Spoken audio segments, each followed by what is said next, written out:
Yeah, it's rich in bubbly goodness. Do you remember when you lost your passion for this work? I invited another friend. I hope that's okay.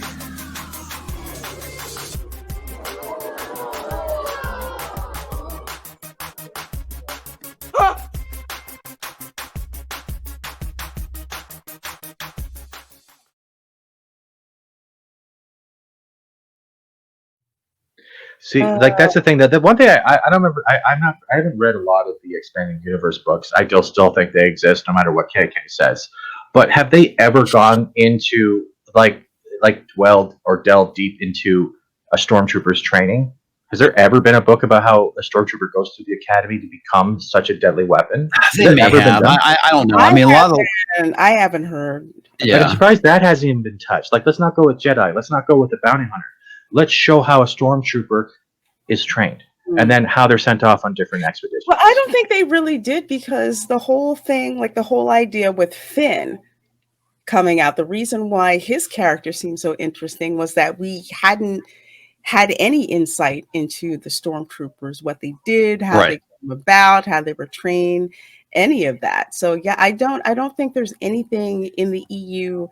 You guys are in sync right now, both touching your chin. You touch your chin, then he touches his chin. Like my chin You keep doing the same soy movement. You know what? I have to, because I swear my skin is like an oil slick. I was told I won't get wrinkles until I'm 90. So I have to like turn the camera off to powder my face on and turn it back on, because no joke, anytime I've taken photos and I've been like in a photography studio, they're just like, we have to have somebody powder your face. I've never seen it change that quick. I'm pretty oily too. It's just it's you know, it's like it's you're oily and brave. Okay. I was gonna say, just insert joke here after me saying that.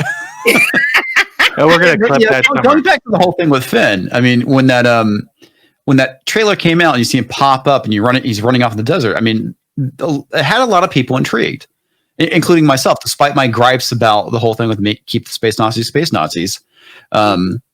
It was like, what's going on with this character? Why is the stormtrooper running away? There was a lot of like questions that scene invoked with us that I think had a lot of drawing power to The Force Awakens.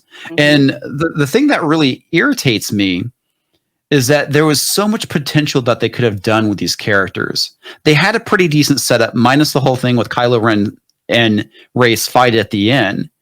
You had a pretty decent setup for the journey of Finn, which got really undercut with The Last Jedi. And it was really funny when I initially went to go see it. I was supposed to go with my wife. My wife canceled. I ended up going with a friend of mine. And the movie was over. You know, the lights were turning up. He turns and looks at me and goes like, "So what did you think?" I was like, "This movie's terrible."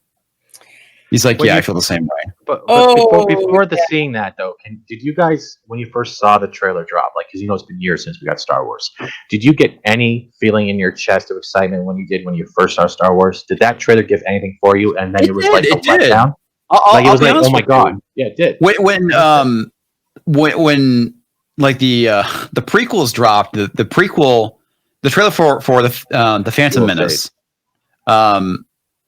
Yeah. To me, it was kind of lackluster a little bit. I mean, in retrospect, like it was okay. Like, when I finally walked out of the theater, when I saw it, I left very confused because Star Wars played a huge role in my life as a kid growing up and in my 20s, and like I said, I'm a fan of Dark Horse. There was a lot of Dark Horse Star Wars I read in my 20s, and when I walked out of the theater, I was like, I legit was trying to justify liking it.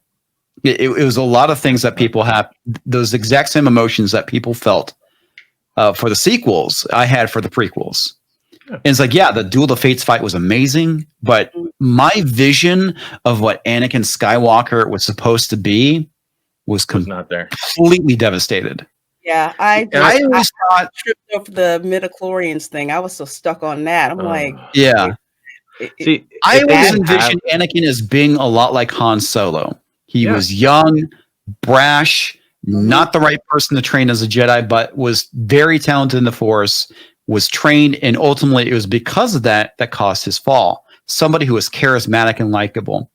Instead, we end up getting Hayden Christensen. And I feel so bad for the guy because I don't think he's that terrible, but I think Lucas did a very poor job of directing him. And he came off as this emo creeper. And it's like, no. For lack of a better term, I couldn't envision him as James Earl Jones's voice. Yeah.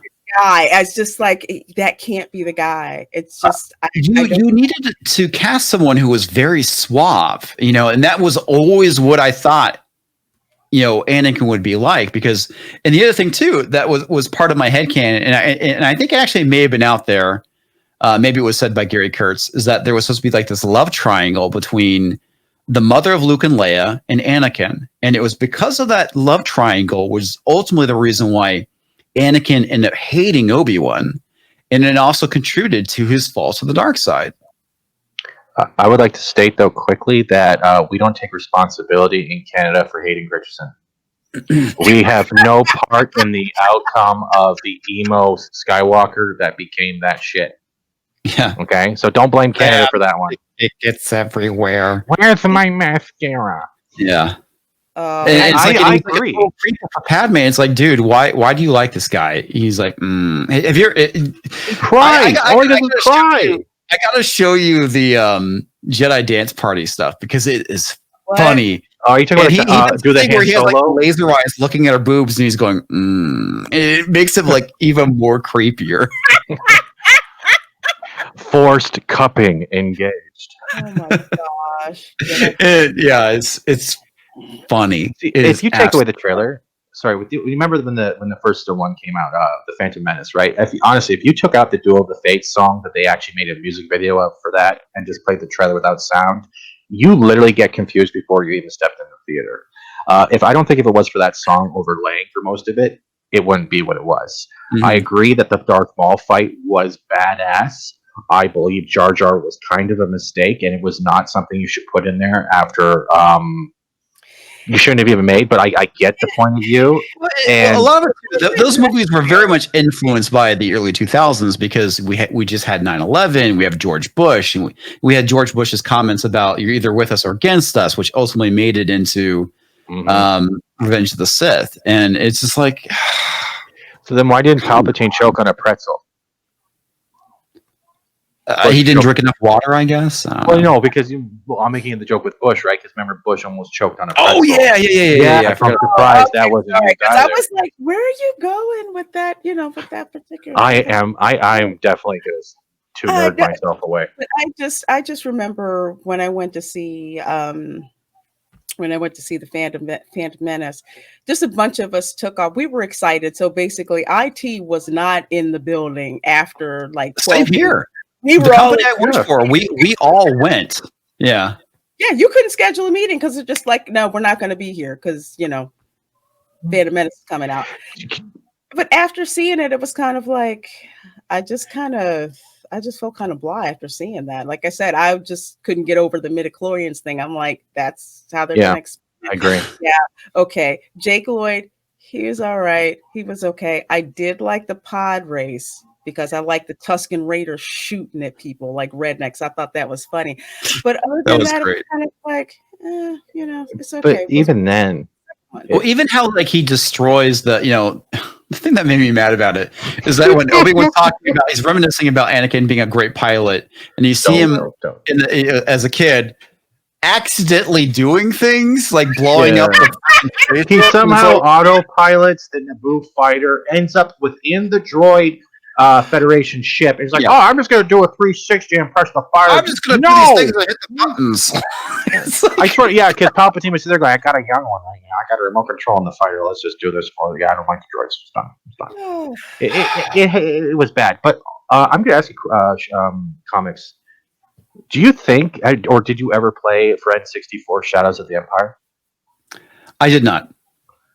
I was in college at the time, and I didn't have a lot of money. But during that time period is when we got, Heir to the Empire. Yeah. It's like great series of comics, great series of books. Because I did read Heir to the Empire. They don't exist anymore. Yeah, you're right. But the idea was to fill in the gaps between Empire and Return of the Jedi. Exactly. And yeah, it's like all that great stuff, like Kyle Katarn, the whole thing with Dark Forces, and I love the beginning of that game, because what are you doing? You know who actually stole the Death Star plans? It was Kyle Katarn. Yep. He broke in, stole the plans, and delivered them to Mon Mothma. And your first boss battle, wait, was that? I don't know. I think that was Dark Forces. You're fighting an ATST. That was Dark Forces, wasn't it? Which was the one, like, after you're going through the whole Stormtrooper base, you're then fighting an ATST. I think that might have been one of them. That might be the second game where you actually have a lightsaber, because they end up making Kyle Katarn a secret Jedi. Okay, I think that was the second one, because literally you're getting chased around this very small circular ring with a cliff, and an ATST can stomp you in a heartbeat, and you have to deflect the lasers back at it. I have to Google that to make sure I'm right on it. It's been a while since I've actually played Dark Forces. I want to say it's Kyle Katarn. If you haven't played Shadows, I suggest picking up, because you're not only are you playing a solely different character in between those, you're going up against IG-88. You're going up against stormtroopers in space. You're fighting Wampas on Hoths. You're literally on an Imperial train, and you have to dodge the rails coming at you, as well as fight stormtroopers. It was a really good game for when N64 came out, and it was one of those things that, if you played it, you were hoping that when the new Star Wars came out, you would get something along that line of storytelling. Yeah. Cool. Well, it was a KOTOR for me back in the day. Yeah, it is Kyle Katarn. Okay. Yeah. Well, we're going to kind of wrap up a little. So one last question, because we had you for quite a while. So I want to ask you about Friday Night Tights. So how did you wind up landing that gig? And give us some behind the scenes, like what happens with you guys before, boom, you finally pop on. Okay, so just like the degrees of separation here. Like I said, so I jumped on right when Comicsgate started spinning up. So I was definitely in one of the earlier Comicsgate YouTubers. I just never got big, and for reasons, because obviously what I was doing was a bit of a bit, with the voice and whatnot. And I get why people would not like it, or be kind of turned off the way I did it. Also, I don't have the capacity to put out as much content as a lot of people did. So other people took off. But I had friends I would stream with, like Eglantine from My Love Comics, Weaponized Nerd Rage, and Gary was a fan of my channel. He found me from watching Eglantine streams. He really enjoyed my content. He DM'd me. It was really funny. It was a bit of a funny story. He actually DM'd me on my birthday, and I was having a completely shitty day because of work. And it was like one of those things, like, hey, and he's like, it's like we just start kind of talking. And this was before he started getting involved and talking about all the SJW nonsense and stuff. This is back when he had 700 subs to his channel. I think at the time period I had maybe 100, maybe 200. I don't remember how many I had at the time. Was it me? This is what he does during my show. He will pop up and change like his avatar, and eventually I'm like, wait, what? Yeah, I'm missing my beard. So you haven't seen my beard. Gary and I, we've been friends for a while, and he would stream on my channel. This is before Friday Night Tights was still kind of a thing, where he was doing with another friend of his, and they would talk about TV shows and movies, and I was a guest on there occasionally. I was on there with Doomcock when we reviewed Solo, and trying to remember what else. I mean, and this is like he had like 2,000 subs at the time, but he would stream on my channel. We would stream with another individual, Feisty Fan. She's a manager at a comic shop, and we would talk about issues with retailing within the comic book space, and a lot of the stuff that was going on was impacting retailers, and he would give his perspective as a comic book retailer, or former comic book retailer, his experiences with Diamond and what was going on, and then Feisty would talk about what her frustration with what was going on with the industry. So we would stream quite a bit, and for whatever reason, we kind of stopped. We both had stuff going on.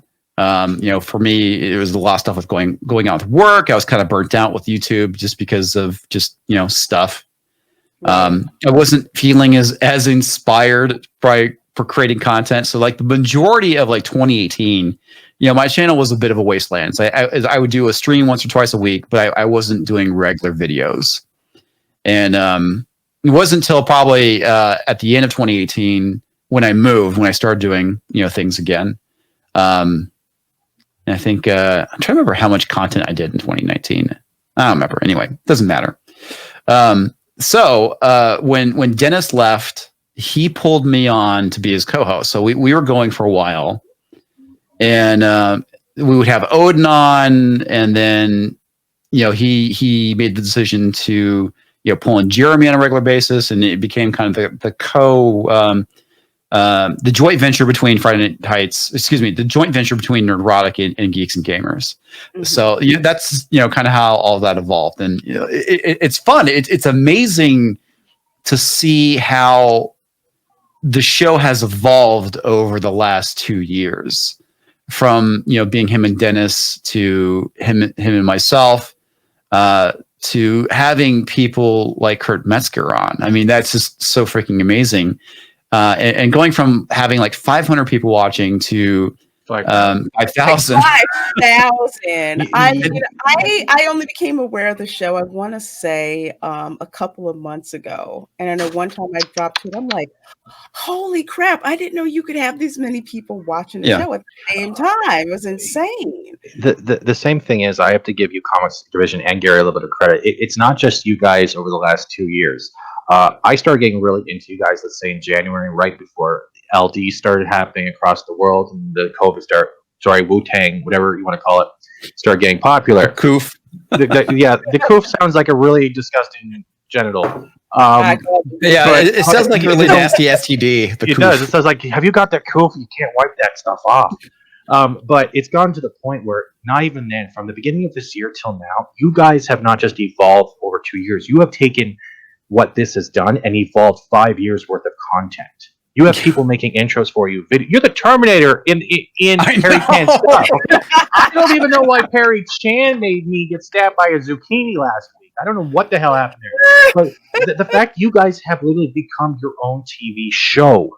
I know, it's something so crazy. It's not just crazy, it's commendable. You have taken something that everywhere else is failing when it comes to popular media, and you have brought a community together. Even if you're just a voice who's always late, you're always, I'm sorry, that's the joke, right? You're always there late. So, you guys have created something amazing. Why I'm late, right? Cool. No, I have a job. Oh, okay. Well, thank you. Low blow. Well, no, it's like the funny thing is, like, back at the time, Gary was working for Tesla, right? So, and he decided to quit, and that was like right when the channel started taking off, and he could do it full time. It's like, I have a day job, and I have to work till 5, and there's the whole joke about me running and grabbing pizza because in the middle of the show, because what I would do is I would get done working. I didn't have this problem when we were running later, right? When we started at 7 o'clock, because like dinner was done. We switched the new time, and it's like I get off work, I order my food, then the dog would bark. Oh, be right back. And it's like, I get it. You can't do that during YouTube. Especially when things are getting serious, right? So the show evolved where it wasn't a big deal initially, and suddenly we're getting to the point where it's like, okay, this is becoming a lot more pro. Yeah. So I have to make sure that I don't have any disruptions. Like my dog last night was going crazy, and it was funny because Chug, who you saw before we went live, he likes being in my office. He'll scratch at my door. I let him in. Well, he wanted to go out, and it's like we're right in the middle of Friday Night Tights. My dogs are going ape shit. So it's like I'm constantly having to mute myself. I go downstairs. I was like, I'll be right back. I need to find out what the hell's going on. And it's like my wife's aunt comes over. It's like, okay, that explains it. So I'm like, okay, I'll grab Buddy. Buddy's my other Min Pin mix, not Min Pin, sorry, Pug mix. The Min Pin mix is my wife's dog. and I have him in here. He's like barking, and it's like I'm staying muted, and I'm like, okay, I gotta take the dog out. I can't have him barking while we're live, interrupting things. So eventually, I went and I kicked him out, and eventually everything was fine. But it's like, when you're right, it's like when we're taking things to the next level, you can't have these amateurish disruptions like we used to have. But the best thing is even with I'm gonna say I'm very proud of Gary, and I respect him a lot for is that you have not once taken a sponsor for that show, and you have done everything yourselves. Even with all the boomerang of technology over the months, which has been the best part sometimes, you guys have all brought a part. And even with the guests, you guys have all brought a part and made yourselves your own family. And you have made the chat. Think about it. You have made, let's say, 5,000 people a part of your family by letting them in to see you, and you share the same experiences. And not a lot of people can say that, especially on YouTube. Yeah, there's things like PewDiePie and stuff, but that's not the same. You guys have created something that is pretty special, and you guys probably hear that a lot. But I'm going to take this before Lorena mutes me. Thank you. thank you very much. And if I ever get a chance to say it to Gary, I will, because thank you. It's so crazy to me. TV. I don't watch TV anymore. I watch you guys. I never watched cable. I'm blown away by it. I really am. It's like to a certain degree, I don't get it. It's like I don't view myself as being anybody special, right? I always describe myself. I'm just an asshole with a microphone. I'm just sharing my opinion. It's like I get it. It's big gaping oozing one. Okay. Because when I started a YouTube channel, I'm like, okay, so since I'm getting shamed into starting a YouTube channel, I'm like, who the heck wants to? I'm just one of many people out there just throwing my opinion exactly, yeah.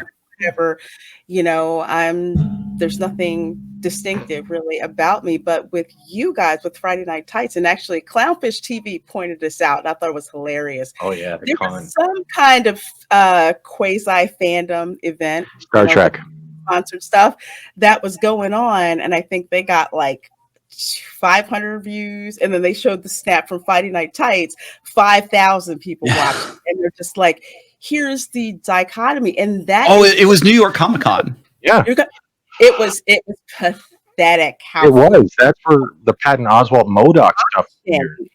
And the reason why is it's like these Comic-Cons that used to be just for the fans, and you may have had the corporate sponsors kind of like, okay, let's put some more of our people there in front of the fans so the fans can interact. It got hijacked by Hollywood, essentially. Was what happened. It got hijacked by Hollywood. It got hijacked by, I call it the normie movement.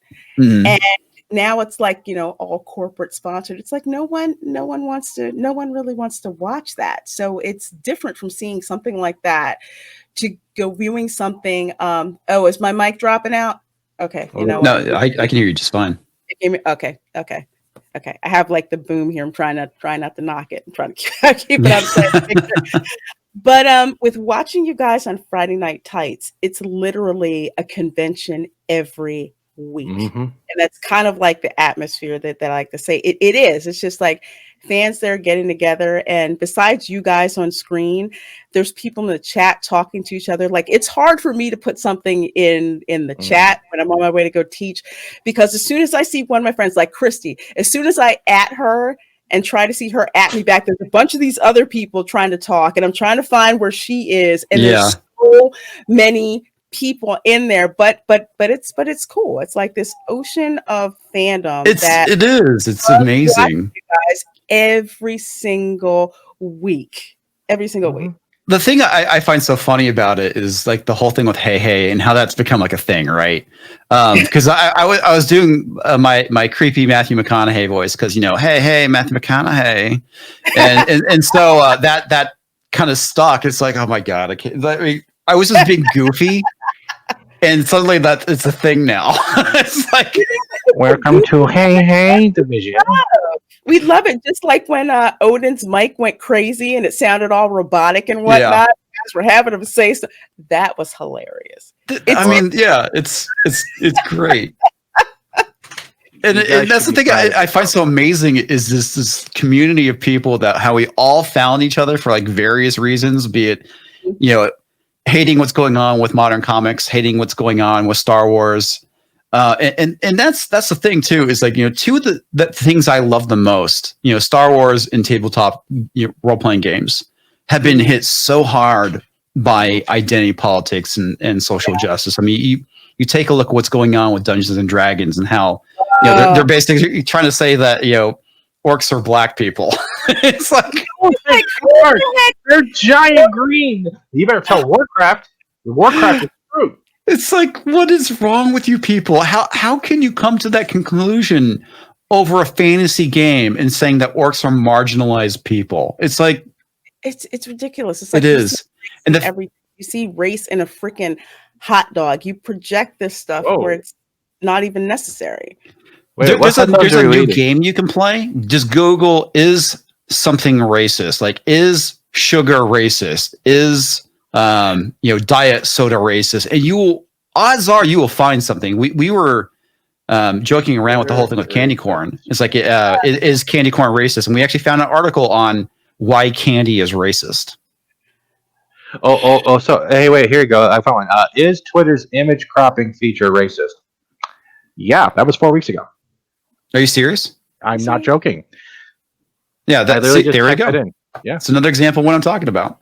And the thing that, I mean, I don't know how old you are, but I'm in my mid 40s, and I remember the 90s being way better now when it came to like race relations. And it's like, yeah, we had issues going on. We had the whole Rodney King thing happen, but I felt like as a society, we were moving past the issues that happened in the 60s and 70s. No, I agree with you, because I'm around the same age as you are. And it was much better. I mean, of course, you had your issues cropping up from here and there, but it wasn't this blatant, you have to hate white people. White men are bad. White men are evil. And then it's evolved into the, oh, well, you can't hate trans people. If you don't want to date trans people, you're transphobic. It's like, it's what? just it's crazy. It's freaking exploded. So it's gone from seeing people as people who happen to be a certain race, as opposed to the first thing that we see is race. And the biggest thing that I have with a lot of these race hustlers out there, I'm just like, do you honestly think that what Black people are worrying about is who's racist that day? I'm like, no. My grandparents who grew up in the racist Jim Crow South, that was not the first thought. They're like, yeah, we got racist people to deal with, but you know what? We also got jobs to go to. We have families to provide for. We have a community to support. That is not the first thing, that we're worried about.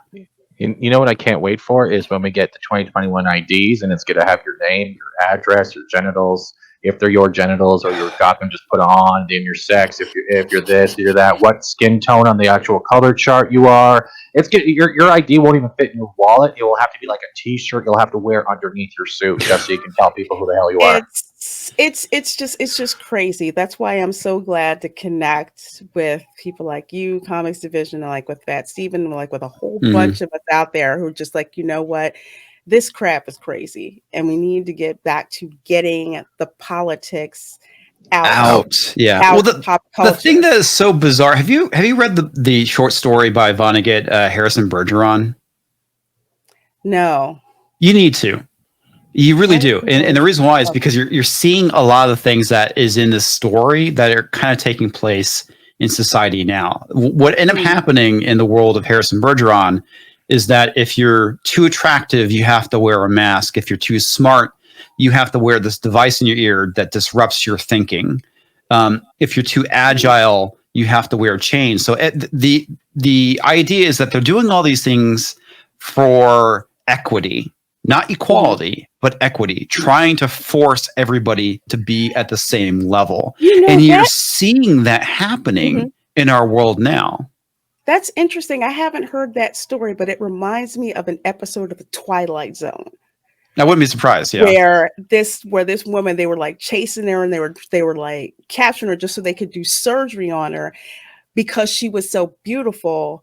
And the pig one. Breast, yeah. The pig one, the black one. I know which one you're talking about. Yeah, okay, yeah. You're actually right on that. These are the things that science fiction used to, deal with, and 1984, all these dystopian futures that writers have been talking about for decades and decades and decades are now, it seems like they're being used as a playbook.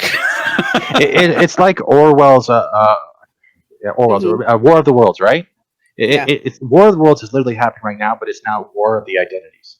Yeah, we have the people who don't care, and we're getting invaded by the people who want to signify and make every other thing more important than just being a human being, living your life, and moving on. That's what life is.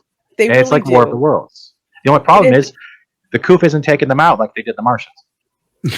Well, another one that I wanted to bring up, and I actually thought about this a couple of days ago, how they like to use the whole Handmaid's Tale series, which I never watched because one, goodness porn. I actually read the Margaret Atwood book, and I said, it's funny how you people use that, because don't you remember the handmaids were racist towards Black people? They kicked them all out of the freaking country. They don't talk about that. Oh no, of course not. About that. Selective and I politics. read that book from cover to cover. The movie was freaking awful, but I actually read the book, and all that was in the book. They kicked the Jews out of the country. Well, you could either convert or move to Israel. It doesn't fit the the feminist intersectional narrative. That's the reason why. That's why they changed it. Because it's fake. They're not actually there to fight for rights. They're there to fight for themselves because it's a selfish politic that they're all fighting for. They want to be the most important, and they want other people to agree that they're most important. But as soon as something along their importance is threatened, they will turn on them. It's like watching a bunch of piranhas eating a thing of meat in the water, but as soon as a piranha gets a cut, they're all going after that piranha. It's really funny. Something just kind of occurred to me too.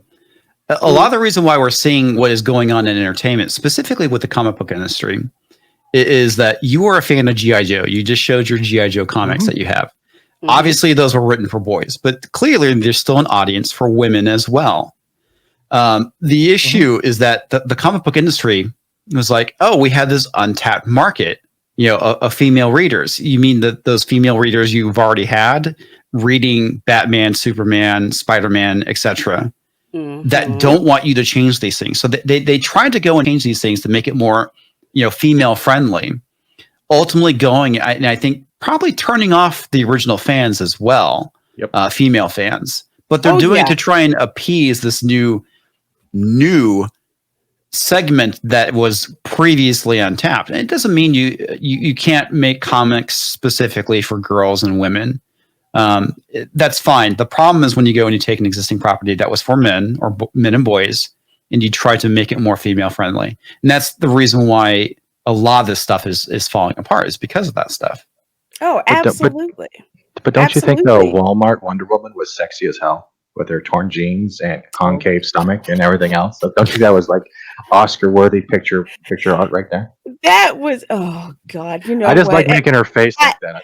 I can't stand stuff like that because I hate this idea that if you're too attractive, there's something wrong with you and they have to get rid of you. Yeah, there's like this weird kind of like war on femininity. There is. It's like, if you're a busty woman, you are looked down upon, if you're attractive. And it's like, and I think a lot of this too, it comes from a lot of these unhappy, frumpy women, and they see an attractive woman. Oh, she's being exploited. That's not real. That the whole meme that was going around, like with this one character, it's like, where are her organs? And then you see someone who actually looks like that. It's like people were like, where are her organs? Or even with the Sailor Moon. You remember when they were doing the Sailor Moon contest? They were doing different styles of her face. And it actually turned out that Sailor Moon was the original person who drew Sailor Moon. Sailor Moon, Serena, is actually based off her daughter. Huh, that's interesting. Yeah. I think it's the daughter of the niece. The other thing too, which I think is so funny, is that they're always talking about diversity. And it's like, if you look at manga, there's like a lot of females that write manga. And it's not pandering. It's not full of identity politics. It's just good storytelling. It's good storytelling. It's very specific. It's like there's certain aspects that women gravitate to, Yeah. and that's what they As write if we to have without preferences. denigrating, exactly, and Our without own denigrating opinion. male characters. That's the thing. It's like you can write things for women, you can write comics for women, but you can do it without demonizing men. Yeah, but- And that's what they want to do. Yeah. Well, I think a lot of that too, it kind of comes from that feminist power fantasy of owning the men. And It's so the reason funny. why you get that scene from Captain Marvel where she's beating up the dude that steals motorcycle. How heroic. Yeah. But it's You know- very feminist.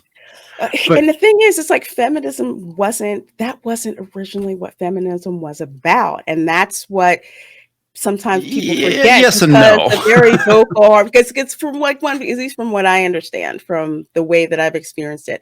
Feminism in the beginning was about a woman being able to make her choices and having that choice be respected in society. If she wanted to go work in the workplace, Yeah, that was that could definitely be part of it. accepted. If she wanted to stay home and raise her family, Yeah. that was also to be respected. And then it's evolved to this point where all men are bad, all Mhm. men are evil, and we need to basically eradicate you off the face of the Where planet. that comes from is you did have that radical sect of feminism back in the 60s where they're talking about how they want to put men in concentration camps. Was that Whoa. Gloria Yeah, Steinem? seriously. I mean, you had that stuff. I mean, it's like if you look at someone like Gloria Steinem, she Yeah, doesn't she look like was- she's a happy person. No, She's still even I- today God, I does can't not look like stand a that happy chick. person. Yeah. See, No. What also But bothers me it's is like they'll- the majority of what women were fighting for in the 60s and 70s was the right to make decisions for themselves. The idea that you as a woman during that time period couldn't go out and buy a house is ridiculous. So all these changes were put in place, but you did have that radical sect within feminism that really has kind of because a lot of the mainstream issues in feminism has been addressed. This radical sect that wants more, and that's the issue with any kind of movement, be it civil rights, feminism, or whatnot. Once you get your goals, you're no longer relevant. So you have to continue to fight for something. And it's the reason why we're kind of seeing a lot of what we're seeing now. I think now it's not so much we're trying to stay relevant as much as we're trying to push towards socialism in this country. We're trying to Agreed. inject everything, calling it white supremacist. Therefore, if you can get the normies to buy into everything being white supremacy, then it gives justification for tearing everything down and rebuilding it in somebody else's image. Because another thing that I would tell people, because they were like, "Oh, there's white supremacy, there's this." I said, "Let me put it to you like this: before it was minorities aren't smart enough to compete. Yeah. That's what that was. Now you're trying to say, why even bother? So you basically use the term white supremacy to basically say black underachievement. So it's like, which It's is the same thing. Yeah. exactly? It's phrased a little differently. See, It's one like thing- it's phrased to make it sound like, oh, we care. No, you do No. not. See, No. going back Yeah. to the sorry, I keep butting in. I apologize, but I want to bring up we know how we're going. We were talking about the whole where her organs thing, right? You know how they were Mhm. attacking those characters, but Yeah. have you noticed that they never once attacked the male side of those characters? No, they especially in anime that all have the six packs and are mostly always shirtless in every show, They even on the covers. kind of did. Where- They where- kind where- of did a little bit. They had like When? the Not fat, as much, but you they had had the whole Fat they had Panther 8 stuff tabs. going on. Yeah. But, When yeah, did but they that's when it. did they attack them? That was 2007. No, sorry, not 2020. It was 2017, 2018. There was an article I think either came out from Vox or Vice talking about body positive superheroes, and it's where That's an excuse for let's put fat girls out there, and you should. well, like it's like and they have a there was place. a comic skater called Fat Panther because he actually took the picture of Fat Black Panther and he used that as his icon, and it was such a joke. Yeah, but yeah, I mean, it's like you had these body positive. It was 2017 because he was definitely during the early days of Comixgate. But yeah, it's like it's ridiculous. It's obviously not as prominent from the female side, but it's ridiculous, is what it is. The funny part is the one also fighting all this stuff and all reading all over it. All the ones using anime avatars at the same time. Like, where's your real picture? How do we know what you don't look like? It has like a double standard from what I'm noticing. You can't even use your real face, but yet you're complaining about someone else's image, but you're not even comfortable using your own image online.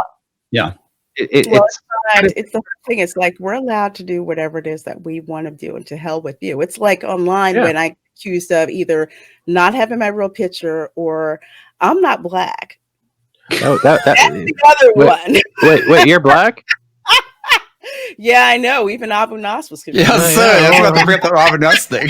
I really want to make him a T-shirt that says, "Remember, Abu, Reina's black." I mean, it's to the point where literally, if I get some SJW because they've made this mistake where they'll jump on me and they'll call me racist, there are so many people who, if they see that, they're pulling out the popcorn and just waiting to see. Yeah. It's a show.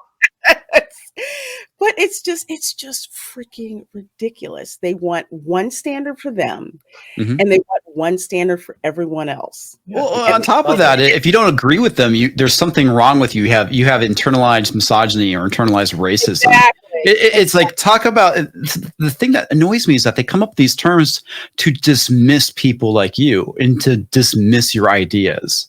Oh, there's something wrong with you. You just don't realize how oppressed you actually are, you poor individual. Let me tell you, Lorena, about your oppression, to educate you and tell you that your life experiences are wrong. Let me white-splain how black you don't understand you're being oppressed. Yes, yeah.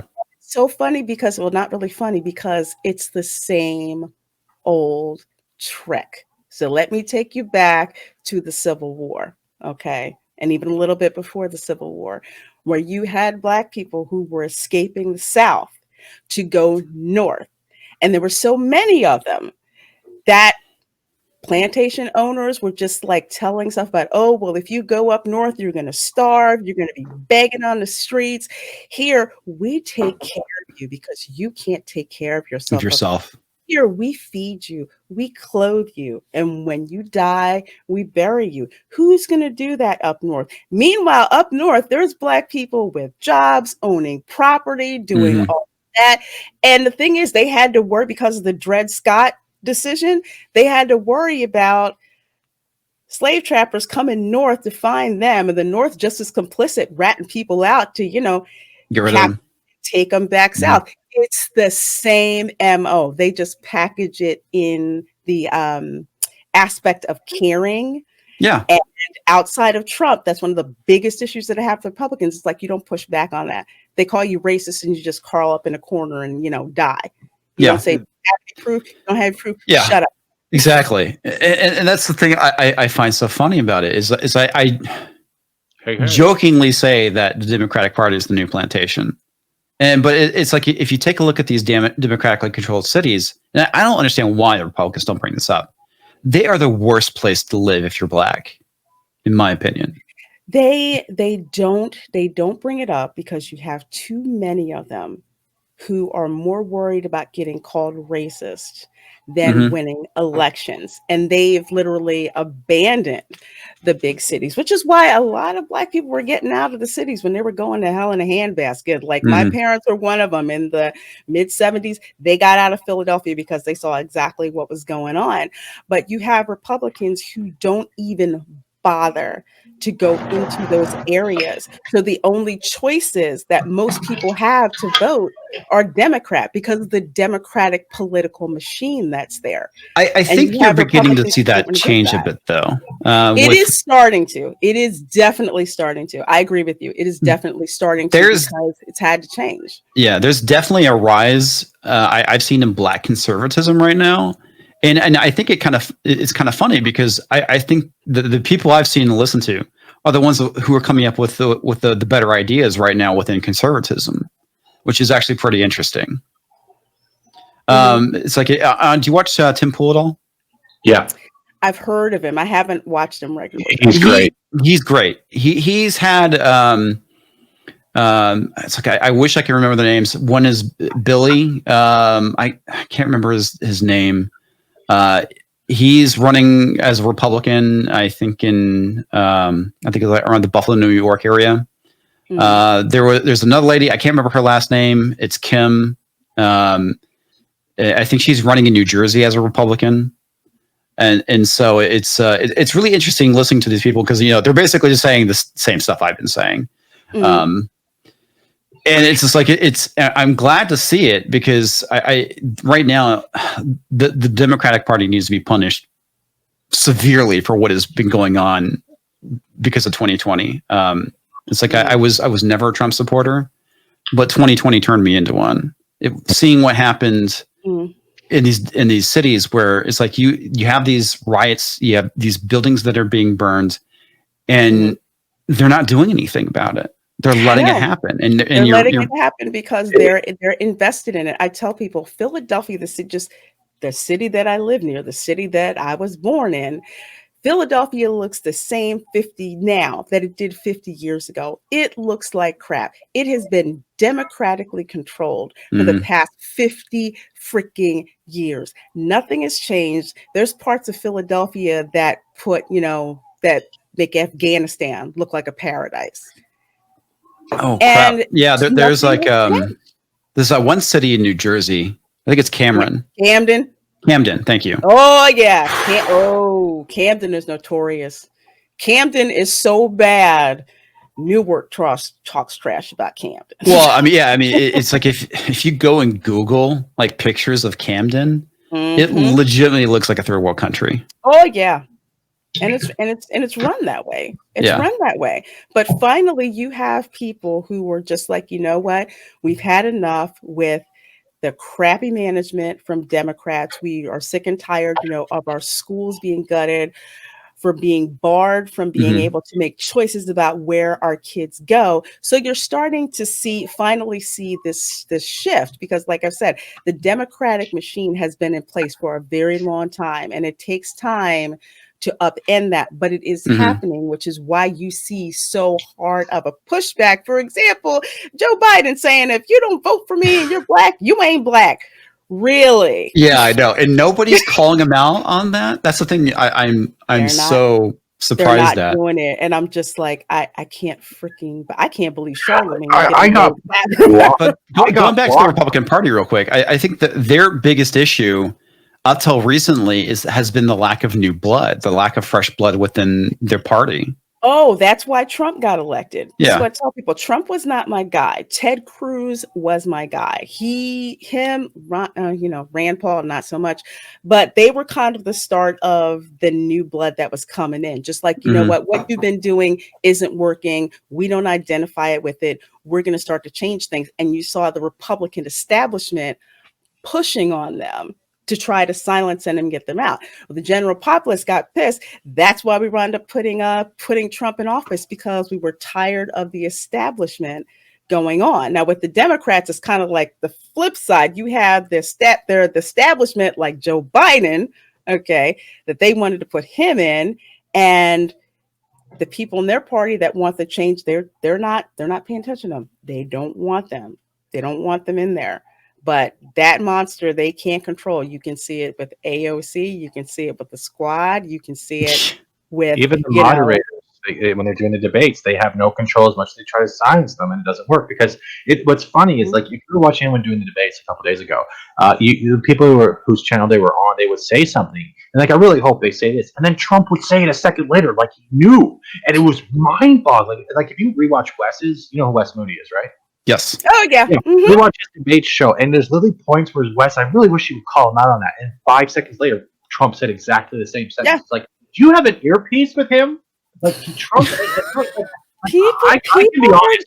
I'm not into this, but with Trump, I had my doubts. But as 2020 has progressed, he has become what he said he was going to be. He is draining the swamp, not by kicking the people out, but he's making the people see by their actions how unreliable they are for the country and their state. And he has done, I hate to say it, he's done a really good job. Those are words I never thought would come in my mouth, but I respect the man for how he has handled it. And I didn't know that he was Abraham Lincoln. I'm still mind blown by that, too. I know what that was. But the good thing is that you now see more people getting into politics because of somebody like Trump, but they're on both sides. People getting into politics are just like, you know what, this crap needs to be cleaned up. We're tired of the same thing that's been going on for 40 years or whatever. And it's time to change those things. So slowly it's being changed, especially with the Black community, because the Democrats have been taking the votes of that community for granted for years. They really have. Which is why they're losing their crap. When you have people like 50 Cent, like, heck no, I'm voting for Trump. I don't want to be 20 Cent, because of the taxes and everything. Kanye coming out. This is why they're freaking losing their money. Even the likes of Ice Cube. Okay, you guys know the story about what happened with Ice Cube? I have not. So what happened was the Platinum Plan that Trump had put out, basically Ice Cube had made some red line changes to it, sent it, to the Democrat, sent it to Republican leadership. Democrat leadership basically said, you know what, wait till after the election and we'll take a look at it. No. Republicans said, when can you come in for a meeting? Yeah. I was like, okay, obviously you mean business. As soon as he did that, folks turned on him. You should see the amount. He wound up just giving people the middle finger. I'll have to. You can search through Twitter. Look at his Twitter feed. They turned on him like they turned on Chris Pratt. Wow. Okay? Did you see the Gary Lamb video? Did I? I don't think I did. Here, I'll send you a link to it. It's really interesting because it's he's a delivery guy, and he's Black, and he's talking about he's a fan of Tim Pool. He watches Tim Pool, and he basically talks about how he realized that under Trump he was a lot more prosperous and did a better job. I did see that. Great fucking video. I did see this. But do you notice how a lot of those videos don't come to the surface the way they should to give a fair viewpoint of what the communities that are minorities that they say they're being oppressed, yet you're seeing the same people saying, hey, I'm not oppressed. I'm doing much better now. I'm doing better now. That's all being drowned because it doesn't fit what people want to make. Because it's counter to the narrative. And exactly. It's like we need more people like Gary Lamb, telling their stories about, why they're doing better and how they're not oppressed, and because it needs to counter that narrative that is being pushed by these crazy people. Yeah, they don't want people like Gary Lamb. They don't want people like Young Ripper. They don't want people like they don't. Green. They don't want people like that saying how much better their life is, because 8 years under freaking Obama, nothing happened. Nope. Nothing happened. And I tell people that's not true. Disappointment happened. Well, that was a given. But exactly. That's the thing that Trump brought up during the debate is like, under 8 years of Obama, why hasn't life as Black Americans not improved? Exactly. They could, even to the point where I think it took years for Obama to even meet with the Congressional Black Caucus. And then what he did, basically told them to stop complaining. It's like Obama's done stuff for women. He's done stuff for LGBTQ, whatever. What did he do for the Black community? Tell you to freaking wait. Yeah, he also bombed the shit out of a lot of brown people too. That's true. That's true. Absolutely did. But, something that the left likes pushing to the side a bit, not talking about. Ignore the man behind the curtain. Nothing to see here. Nothing like that. What was it from The Naked Gun? Where all this stuff blowing up. Nothing to see here. Move along. Nothing to see here. It's mostly peaceful here. Don't mind the fire. We're having marshmallows. Don't mind the guy running in fire. I'm screaming right now. Yeah. We're just having marshmallows. That's how it is. Dude, this has been such an awesome discussion. I'm probably going to have to clip it into 2 parts. That's literally what I've had in my sentence now for a little while right now. We're going to make this a 2-parter. But this is just awesome, and I'm so glad that you got on the show. I'm so glad that Fat Stephen was like, "Oh my God, we have to get Comix Division." Honestly, I was like, "Who is this fat fuck, and why is he here? Why is he asking me? Why is he trapping me right now in front of all these people?" And I'm like, I thought about that afterwards, going, "Oh crap." Because he was just flipping out when I had my 1,000 subscriber celebration. He's like, "You got Comix Division?" You don't understand. I'm a fanboy of all you guys on FNC. I asked him, and I have to. Because the funny thing is how I met Comix Division. I think I met you on Wednesday Night Mayhem. I think on Mary Mayhem's Yeah, channel. it was a while back. Yeah, it was on Mary's channel. It was a while back, and I'm like, oh, well, okay, cool. Because it was like just your avatar. So I was like, who's talking? Who's talking? Oh, okay, cool. All right, let me make sure I'm subscribed and all of that. But yeah, it was just funny. Just Fat Steven going up like, oh my god, it's Comix Division. Hey! I didn't sound like that. You sound like I'm about to throw my panties on like it's a Miley Ray Cyrus. Just remember, Fat Steven Seagal, I put my pants on to one leg at a time, just like everybody else. I know you do, but it's not that. It's not that we think you're a celebrity. It's the fact that you are all connecting us with us on a voice that most of us don't get heard, because there's a lot of people in my social life is like doing this. I've been furloughed since March, right? So my whole social life has gone downhill. I'm on disability. I have issues walking. I can walk sometimes 6 feet. Sometimes I can't even walk to the bathroom. Damn, dude. That's from a car accident when I used to work full time as a messenger. So when I get to have pop culture thrown in my face, and it's something that I can learn and appreciate, it's not fanboying. It's trying to give back to you the respect you have given us. And it sounds kind of weird saying it, but yeah, I can press your subscribe button, but that's just a number. If I can say thank you to you, whether it be face to face across a monitor, Right, that is more important to me. And I do appreciate it. I just, it's funny because I just, like I said, I just view myself as an asshole with a microphone. I'm not really fat. People think I'm fat. Oh, I didn't think you were. Nugget story. That's also why people think I'm fat. And Raina's gonna get a whole lot of chicken nuggets sent to her house now that she has a PO box. We've already preempted that. But it's so cool, it's like I never thought my channel would go anywhere, and technically it hasn't. But I gave it a shot. I promised myself, because I'm very, I won't say I'm scatterbrained, but I have a lot of hobbies. And I'm like, I'm very much off to one thing as soon as I'm like, I'm bored with this. I think YouTubing is something I've stuck with the longest, but I gave myself a year. It's like, if I can't make this channel grow, then I'll just get bored and move on. And I'm still here, which is pretty cool. Even though, I'm not in the hundreds of thousands of subscribers like, Gary and Jeremy, but I'm still having fun. I get to connect with you, both of you. It's so fun that, talking about what is going on, and we know that we're not alone in this fight against preserving our culture and our and our entertainment.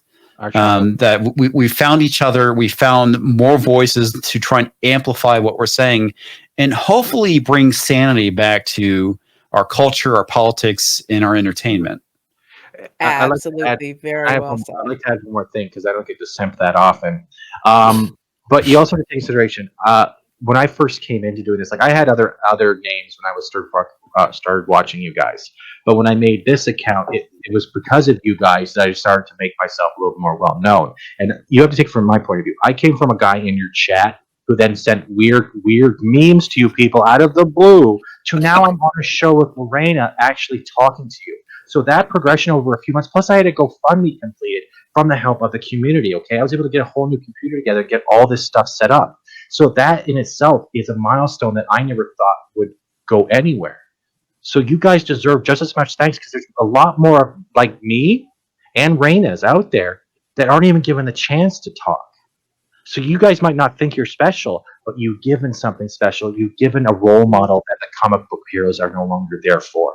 That's the thing I find so funny when we talk about how everybody is oppressed and whatnot. It's like we live in a world now where anybody who has a smartphone can have a voice by making a video and posting it to YouTube and start building an audience. We live in a world now. It's so easy for people to communicate and to have a voice. Mm-hmm. Absolutely. And all of us, all three of us, are examples of that. Yeah. Absolutely. One of the reasons that put in a good word for Gary, please. Put in a good word for Gary. Please put in a good word. I